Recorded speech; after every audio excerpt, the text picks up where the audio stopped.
Welcome to এডুমন্ত্র। তোমরা নানান সময় আমাকে ফোন করেছো বা মেসেজও করেছো, জানতে চেয়েছো যে নানান কেসগুলো যেগুলো WBCS মেন্সে যেগুলো আসছে সেগুলো কী করে সলভ করবো। এটা ঠিক যে WBCS আমরা 2015 থেকে বা তার আগে থেকে পরে থেকে আমরা দেখছিও যে প্রত্যেক বছর কিন্তু প্রায় 8টা-10টা করে কিন্তু WBCS মেন্সে কিন্তু কোশ্চেন দিচ্ছেই। আর কেসগুলোর সঙ্গে যদি আমরা একটুখানি স্টাডি করি না, তাহলে দেখতে পাবো যে তার সঙ্গে প্রচুর আর্টিকেল কিন্তু রিলেটেড আছে। আর সত্যি কথা বলতে কি, যদি আমরা আর্টিকেলগুলো যদি আমরা একটুখানি পড়ি, শুধুমাত্র পড়ি মানে মুখস্থ করলাম তা কিন্তু হবে না। আর্টিকেলগুলোর যে অ্যাপ্লিকেশান যেগুলো, সেগুলোই দেখবো অ্যাকচুয়ালি ওই কেসগুলোতে কিন্তু ফুটে উঠেছে। শুধু কি আর্টিকেল তা নয়, কিন্তু দেখবো কেসের সঙ্গে অনেক অ্যামেন্ডমেন্ট জড়িত আছে, তার সঙ্গে নানান ডক্ট্রিন যেগুলো জড়িত আছে। তো একটা ভিডিওতে এতগুলো সম্ভব নয়, আমি চেষ্টা করবো তোমাদেরকে একটা সিরিজের মাধ্যমে যত কটা ডক্ট্রিন আছে আর যত কটা অ্যামেন্ডমেন্ট আছে, প্লাস যত কটা কেসেস যেগুলো ইম্পর্টেন্ট ল্যান্ডমার্ক জাজমেন্ট যেগুলো সুপ্রিম কোর্ট দিয়েছে, আমি তোমাদেরকে আলোচনা করার। দেখো, আমরা তো যাবোই যে যেগুলো জাজমেন্ট দিয়েছে, কিন্তু তার আগে না আমাদের কিছু বেসিক কনসেপ্ট থাকা প্রয়োজন কেসগুলো পড়ার আগে, যে কেন এই কেসগুলো হয়, সুপ্রিম কোর্টে মুভ করেই বা কেন। আর আজকে জেনারেলি আমি তোমাদেরকে ফান্ডামেন্টাল রাইট এবং ডিপিএসপি রিলেটেড যে কেসগুলো যেগুলো আছে, মূলত সেই জায়গাগুলো থেকেই দেখবো কি মেন্সে কিন্তু কোশ্চেন্স দেয়, অন্যান্য জায়গা থেকেও দেয়, কিন্তু এই জায়গাগুলো খুবই ভেরি মাচ ইম্পর্টেন্ট। আর দেখো, শুধুমাত্র আর্টিকেল 13 মুখস্থ করলাম বা আর্টিকেল 21 মুখস্থ করলাম আর সেগুলো আমি বলে দিলাম, মুখস্থ করলে না ঠিক অ্যাপ্লিকেশনগুলো বোঝা যায় না।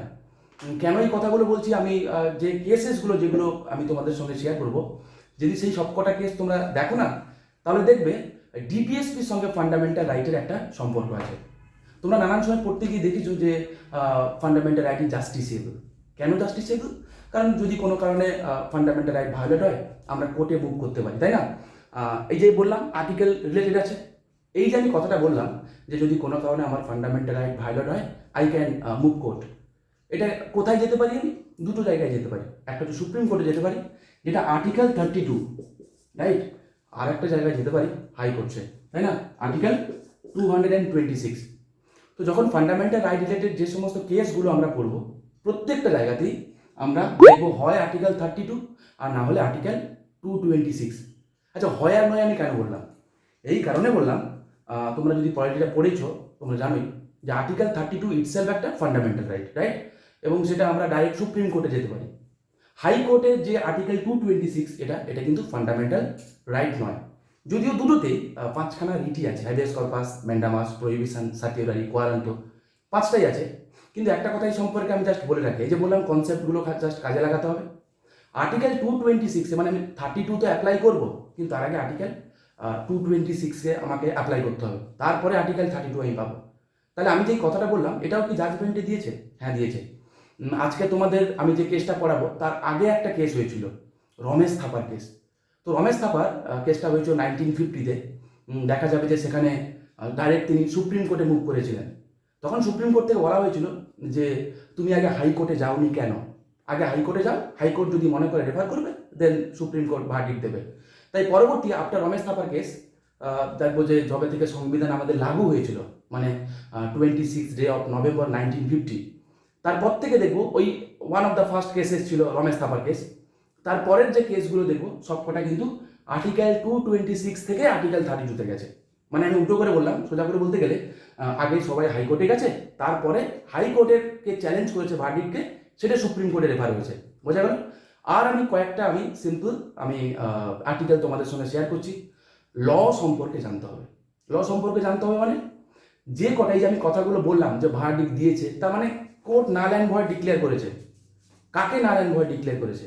না, স্টেট যদি কোনো ল তৈরি করে থাকে, স্টেট, আমি কিন্তু নেশন বলিনি বা পার্লামেন্ট বলিনি, স্টেট কাকে বলে? দেখবো আর্টিকেল 12-তে একটা স্টেটের ডেফিনেশন আছে, আমি সেই স্টেটের কথাই বলছি। স্টেট মানে এখানে কিন্তু পার্লামেন্ট নয়, বা স্টেট হচ্ছে একটা মেশিনারি। তোমরা আশা করি জানো আর্টিকেল 12-এর স্টেটে কি আছে। আর্টিকেল 13-এ দেখবো এই যে ল কথাটা আমি বললাম না, সেই লয়ের ডেফিনেশন কিন্তু দেওয়া আছে আর্টিকেল 13 ক্লজ 3-তে। আর্টিকেল 13 ক্লজ 3-তে লয়ের ডেফিনেশন আছে। এই যে আমি বললাম যে প্রি কনস্টিটিউশনাল প্রচুর লজ আছে, যেইগুলো কিনা আমাদের সংবিধানের ফান্ডামেন্টাল রাইটকে যদি কোনো কারণে ভায়োলেট করে, তো সেই পোর্শনটা আমরা নাল অ্যান্ড ভয়েড ডিক্লেয়ার করে দিতে পারি। এই কথাটাও কি কোনো আর্টিকেলে আছে? আচ্ছা, আমি এই কথাগুলো এই কারণেই বলছি, কারণ যে কেসগুলো পড়বো না, এই কথাগুলোই ঘুরে ফিরে আসবে প্রত্যেকটা কেসে, বুঝতে পারলে? এই কারণে আমার মনে হলো যে বেসিক কিছু জিনিস কনসেপ্ট তোমাদের ক্লিয়ার থাকা প্রয়োজন। তাহলে দেখবে কেসগুলো পড়ার সময় বেশ মজা পাবে, আর মুখস্থ করতে হবে না, এমনি সহজতভাবেই তোমার আসবে এবং সেগুলো তুমি খুব সুন্দরভাবে যাই কোশ্চেন দিকে না কেন ট্যাকেল করতে পারবে, এটা আমি বিশ্বাস করি। ঠিক আছে, আর প্রবলেম যদি হয় কমেন্ট সেকশানে জানিও না, ঠিক আছে? আজকে আমরা তোমাদের ডেফিনেটলি হেল্প করবো। চলো, আর্টিকেল 13 ক্লজ 1-এ কি আছে?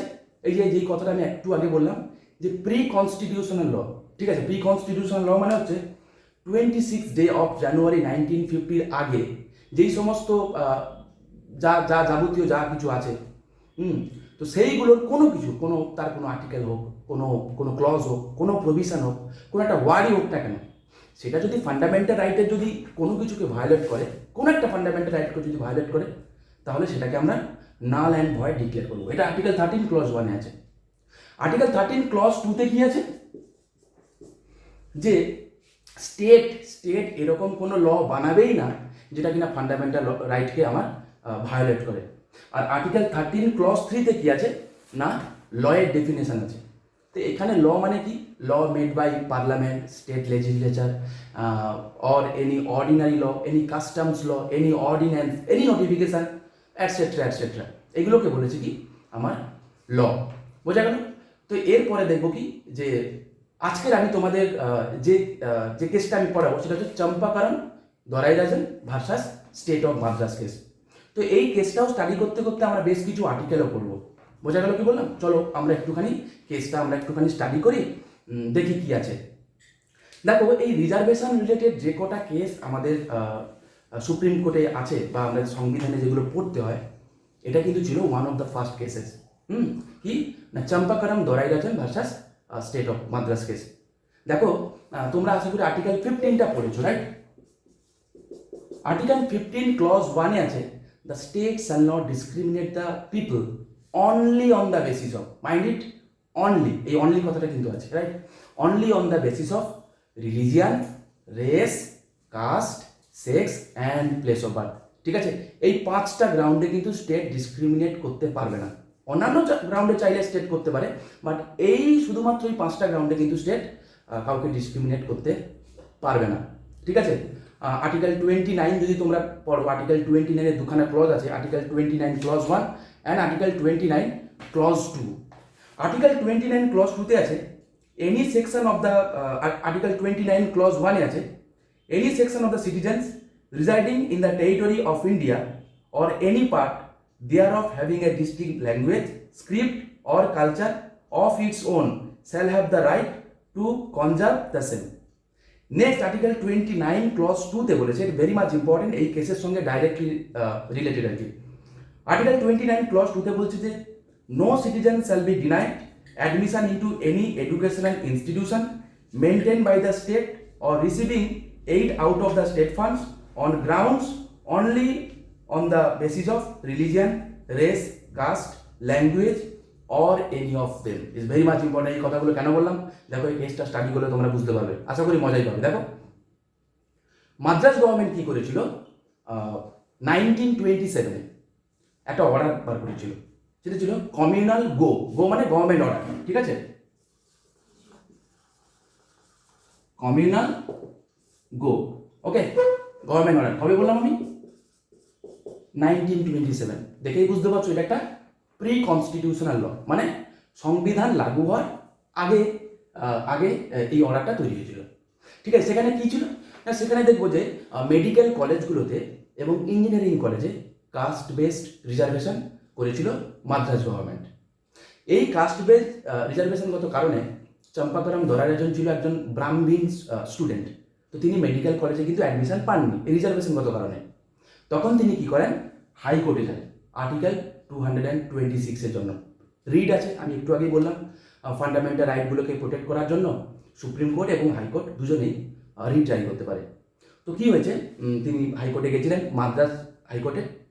তখন মাদ্রাস হাইকোর্ট যখন দেখে যে এটা কাস্ট বেসড রিজার্ভেশন করা হয়েছে, এবং বুঝতেই পারছো এটা দুটো আর্টিকেলকে কিন্তু ভায়োলেট করে, তাই না? একটু আগেই বললাম আমি, article 15 clause 1 the state shall not discriminate the people only on the basis of race, caste, sex, place of birth and religion, right? এখানে কাস্ট কথাটা আছে, ঠিক আছে। আবার আর্টিকেল 29 ক্লজ 2 সেখানেও বলেছি তাই না? যে গভর্নমেন্টে এইডেড যে সমস্ত ইনস্টিটিউশন যেগুলো আছে সেখানেও তাই, সেখানেও এরকম কাউকে ডিসক্রিমিনেট করা যাবে না, রাইট? তখন চম্পাগ্রাম দোরাইজন বলল যে আমার ফান্ডামেন্টাল রাইট ভায়োলেট হচ্ছে, এবং যে কমিউনাল গভর্নমেন্ট অর্ডার যেটা 1927-এ বেসিসে যেটা করা হয়েছে রিজার্ভেশনটা, সেটা কিন্তু একটা আনকনস্টিটিউশনাল। ঠিক আছে? তো কেসটা যখন মাদ্রাজ গভর্নমেন্ট তখন ভার্ডিক্ট দেয়, মাদ্রাজ গভর্নমেন্ট নয়, মাদ্রাজ হাইকোর্ট তখন ভার্ডিক্ট দেয় যে হ্যাঁ ঠিক কথা, এই communal government order according to article 13 clause 1, আমি একটু আগেই বলেছিলাম আর্টিকেল 13 ক্লজ 1, দেখো এটাই হচ্ছে খুব মিষ্টি জিনিস, বললাম না যে কেস মানে শুধু কেস নয়, এর সঙ্গে একাধিক আর্টিকেল রিলেটেড, এবং তোমাদেরকে না ওই আর্টিকেলগুলোকে জাস্ট অ্যাপ্লিকেশনটা তোমাকে জানতে হবে। ঠিক আছে? অ্যাপ্লিকেশনটা যদি ঠিকঠাক করে করতে পারো দেখবে খুবই সহজ, খুবই সহজ, আহামরি কিছুই নেই। ঠিক আছে? খুব মজাও পাবে। দেখো তো কি বলেছে যে এটা কিন্তু এটা আনকনস্টিটিউশনাল। ঠিক আছে? পরবর্তীকালে কেসটা মাদ্রাজ গভর্নমেন্ট তখন কি করে, এর এগেনস্টে আবার পিটিশন করে সুপ্রিম কোর্টে যায়। সুপ্রিম কোর্ট তখন বলতে বলে মাদ্রাজ গভর্নমেন্টকে যে আপনারা যে এই যে রিজার্ভেশনটা যেটা করেছেন, তাই না, এই যে কমিউনাল গো 1927-এর বেসিসে যেটা করেছেন, এটা কিন্তু সত্যি সত্যি আনকনস্টিটিউশনাল। এবং কেন করেছেন, এখানেই হচ্ছে খুব মিষ্টি জিনিস, কেন করেছেন। মাদ্রাজ গভর্নমেন্ট তখন কি করলেন, এর সপক্ষে কয়েকটা কথা বললেন। তোমরা আশা করি পড়েছো আর্টিকেল 37, রাইট? আর্টিকেল 37-এ কি বলে যে স্টেট যখন কোনো ল বানাবে, রাইট, আবারও বলছি স্টেট যখন কোনো ল বানাবে সে যেন এই ডিপিএসপিগুলোকে ইমপ্লিমেন্ট করার কথা যেন সে মাথায় রাখে, তাই না? তাহলে দেখো ডিপিএসপিতে বলেছে স্টেটগুলোকে যেন সে ডিপিএসপিগুলোকে ইমপ্লিমেন্ট করে, তাই না? আবার ফান্ডামেন্টাল রাইট বলেছে কি যে লোকজনে যাতে মৌলিক অধিকার প্রোটেক্টেড থাকে, কোনো কারণে যাতে ফান্ডামেন্টাল রাইট তার ভায়োলেট না হয়। তাহলে এখানে আমি একটুখানি পজ দিলাম, আমি কয়েকটা কথা আমি একটুখানি বলে নিই। তোমরা প্রত্যেকেই জানো যে fundamental right are justiciable in nature, they are justiciable justice, তাই না?